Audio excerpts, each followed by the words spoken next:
कबूला शरीफ से एक और अहम खबर, जहां प्रेस क्लब का सालाना इजलास मुनक्किद हुआ। इजलास में सहाफियों को दरपेश मसाइल, इलाकाई अमूर और फलाह बहबूद के अहम फैसले किए गए, जबकि आज तक न्यूज की मकबूलियत का भी खास तौर पर जिक्र किया गया।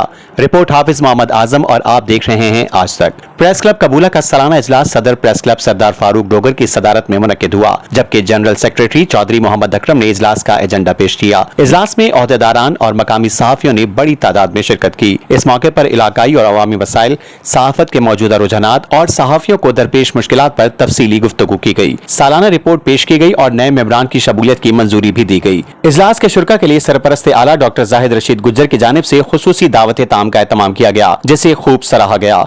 इस मौके पर जिले पाकपतन में आज तक न्यूज की बढ़ती हुई मकबूलियत का जिक्र भी किया गया और क़यादत ने एम सईद बिशारती CEO आज तक न्यूज पाकिस्तान को मुबारकबाद पेश की और नेक ख्वाहिशात का इज़हार किया। इजलास के इख्तिताम पर सहाफियों की फलाह बहबूद के लिए खुसूसी कमेटी तश्कील देने की भी तजवीज़ दी गई।